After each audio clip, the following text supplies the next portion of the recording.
bien.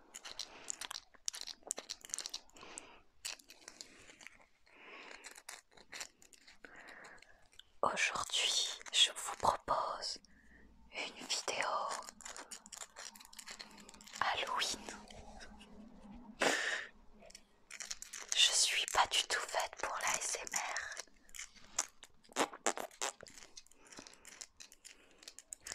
C'est absolument pas mon truc. Mais j'adore gratter ce crâne d'un mort en plastique.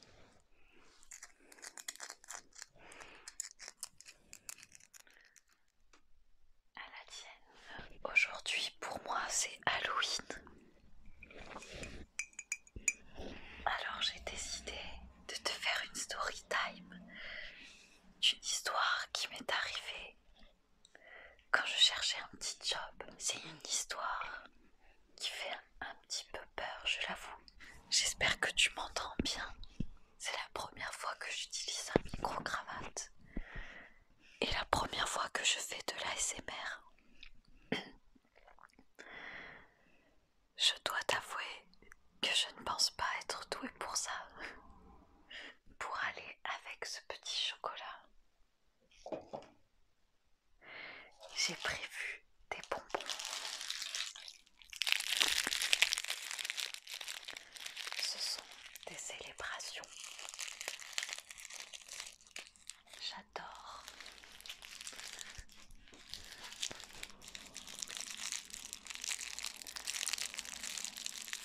Je sais que le chocolat, c'est pas trop Halloween.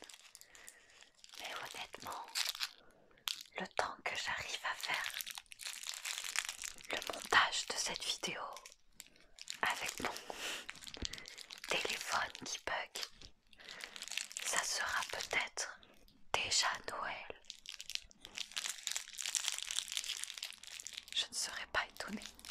Alors si tu veux bien, je te laisse avec ma petite intro. Le temps pour toi de t'abonner à la chaîne si ce n'est pas déjà fait. Et ensuite, je te raconte mon histoire un peu flippante. N'hésite pas au fil de la vidéo à me laisser des commentaires et me donner ton avis.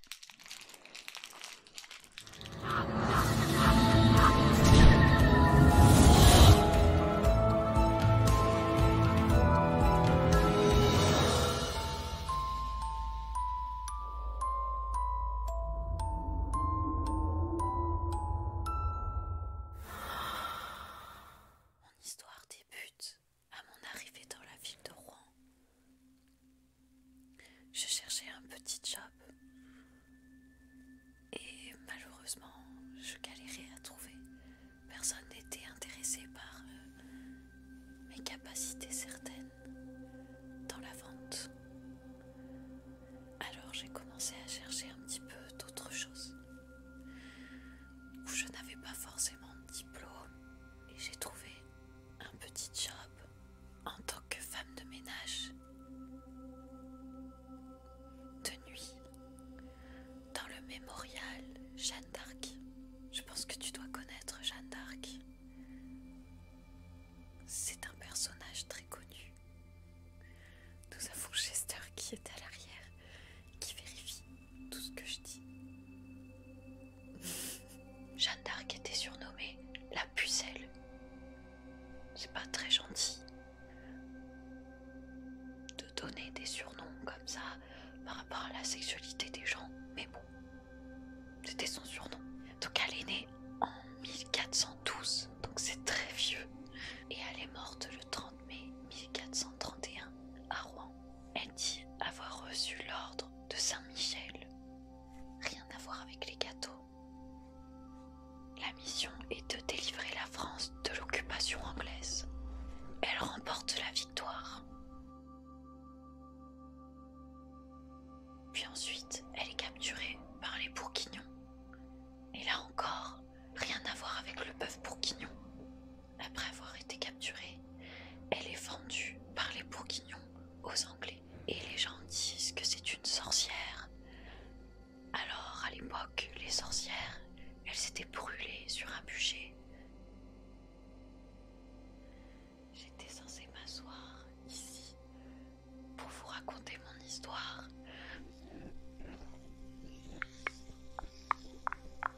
Mais comme vous pouvez le voir,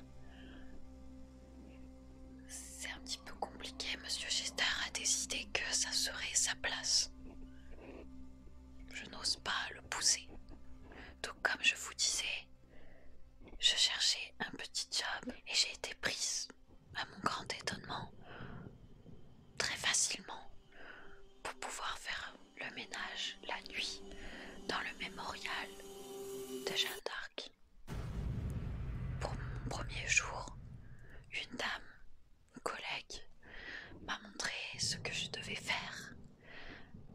Vider les poubelles, nettoyer les toilettes, passer un coup de balai, un coup de serpillière. Il faut savoir que le mémorial est très grand et il est collé à la cathédrale de Rouen qui est très connue, une cathédrale magnifique. Et donc, elle m'explique que je vais devoir me retrouver seule la nuit dans ce grand bâtiment.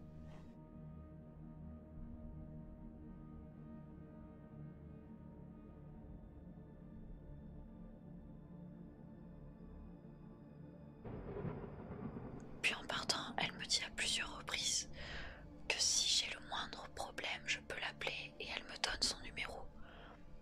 Je lui dis que j'ai bien compris, que ça va aller, je vois pas pourquoi elle insiste. Et je me dis, le seul problème qui peut m'arriver, c'est de plus avoir de PQ. Pour pouvoir rentrer dans le bâtiment, il m'avait donné le code de l'alarme. Donc je rentre le code de l'alarme et je commence à faire mon petit travail. Je voyais pas très bien parce que si c'était pas des lumières qui s'allumaient en automatique, je savais pas où étaient les interrupteurs. Donc je galérais un petit peu dans le noir.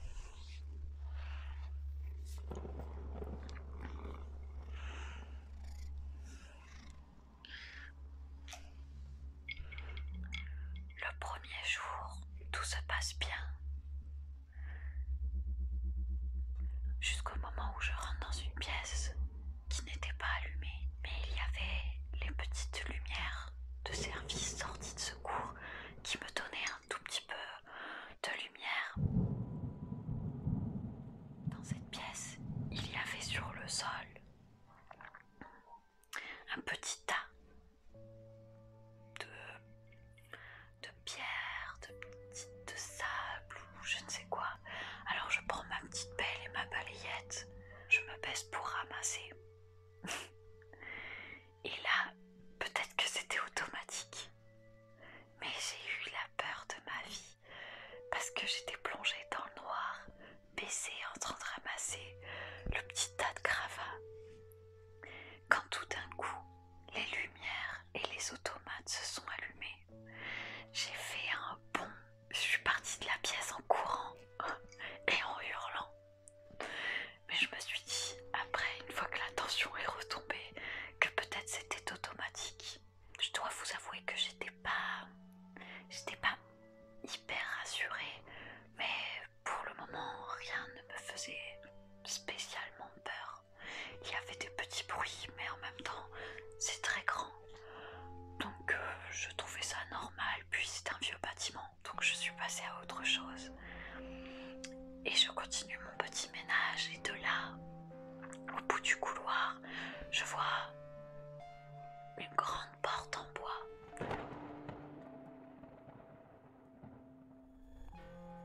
Je l'ouvre et je rentre dans une énorme salle, un peu comme une salle de bal.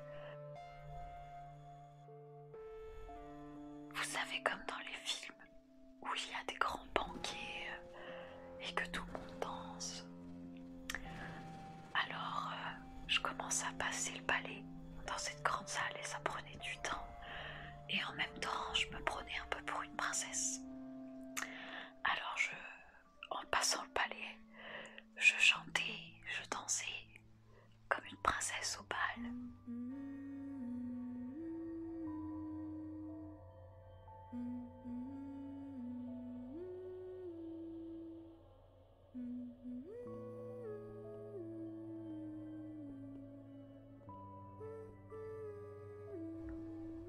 je me suis tapé un petit délire en même temps. Personne n'était là pour me voir et m'entendre.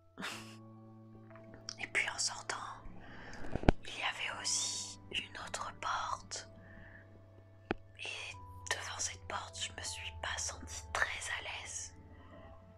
Mais j'avais pas le choix, je devais y entrer.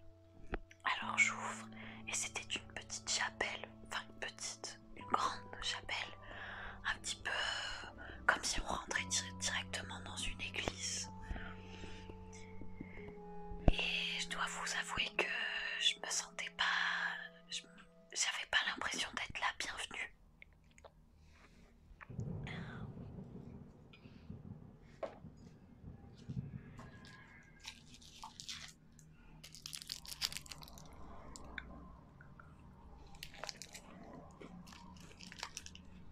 J'entendais quelques bruits, mais rien d'alarmant.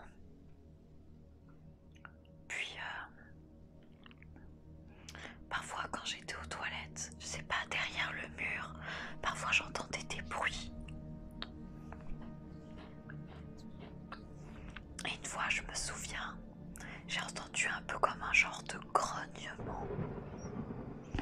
Je me suis dit que ça devait être un bruit très loin qui devait résonner jusqu'ici et qui devait s'entendre dans les petites plaques d'aération. Ça me faisait peur quand même. Mais j'essayais de garder mon calme et de me dire que c'était rien, que c'était dans ma tête, que c'était pas très grave. Vous savez, quand on est seul et qu'on n'est pas à l'aise, on se met à faire des trucs.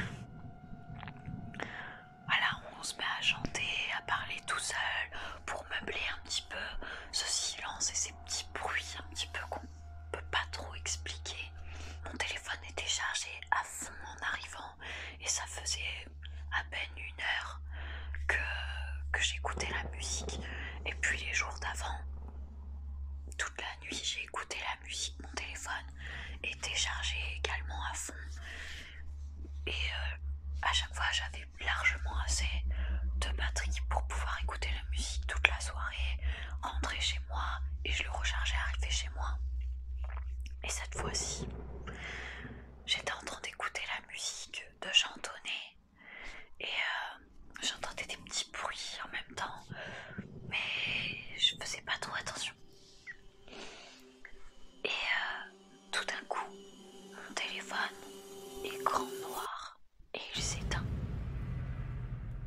D'un coup, j'essaye de le rallumer, rien.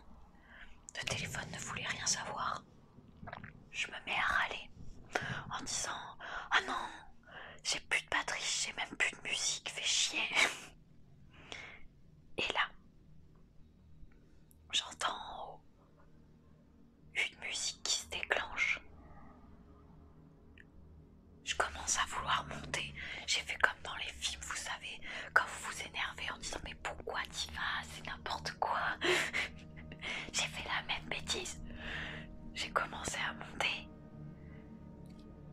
Et là, je vois qu'il y avait des écrans allumés qui racontaient l'histoire de Jeanne d'Arc, avec une petite musique en fond. Et je me dis, ok, ça doit être comme la dernière fois, peut-être que c'est automatique. Sauf que je commence à réfléchir et je me dis, la première fois que ça m'est arrivé, quand je suis rentrée dans cette pièce, je me suis dit que c'était automatique. Mais là, les jours suivants, je suis rentrée dans cette pièce pour la nettoyer à peu près aux mêmes heures. Et cette pièce ne s'est pas allumée. Alors je me dis non, mais c'est peut-être un jour spécifique dans la semaine à telle heure. Je commence à trouver plein d'excuses.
deuxième fois, je viens de dire que ça va, c'est bizarre. J'allais pas leur dire que j'entendais des bruits bizarres, qu'il y a des choses qui s'allumaient, parce que j'avais pas envie de passer pour une folle, tout simplement.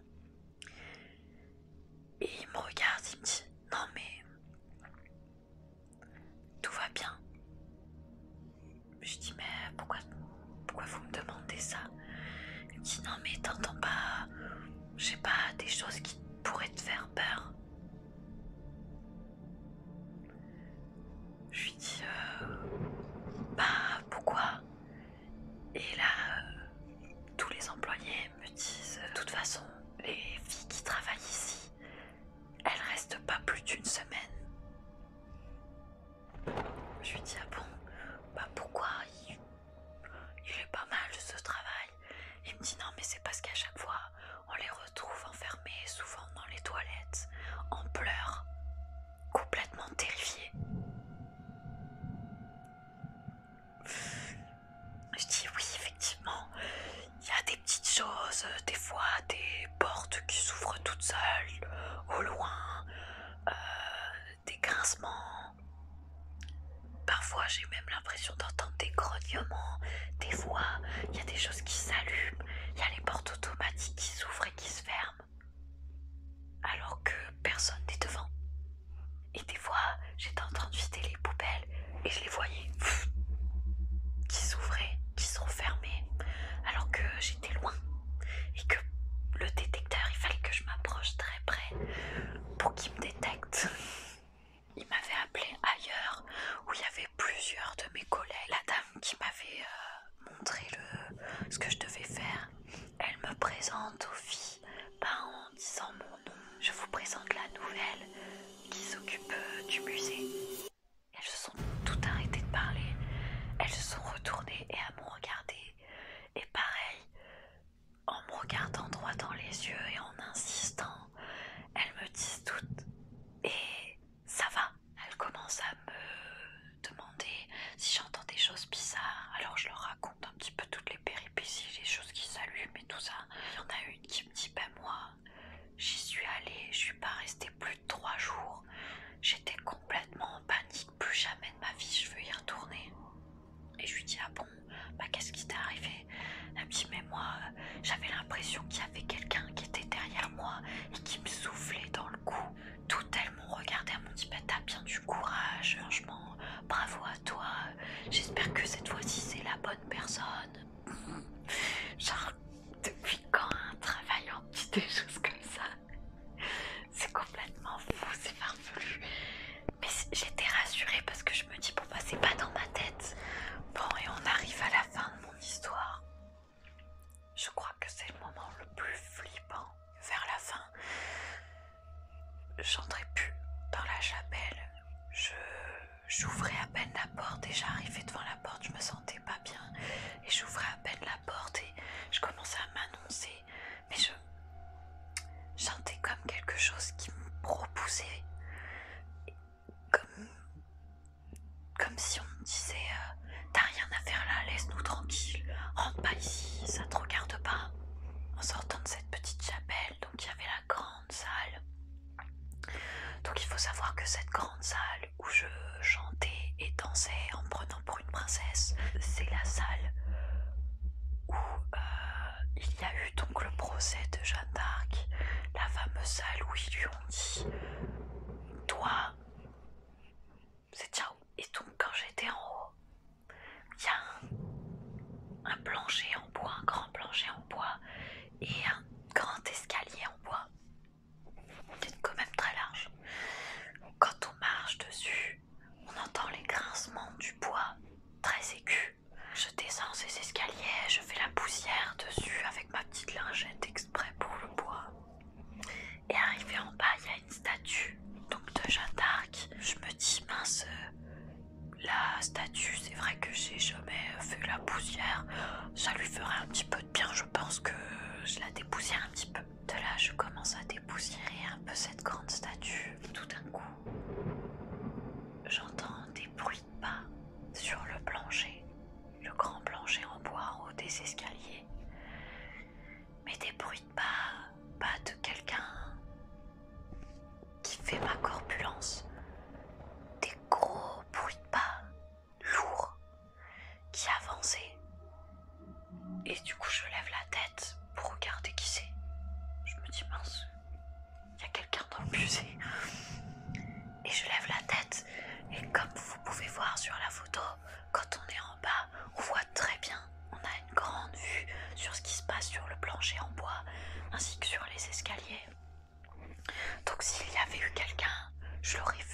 forcément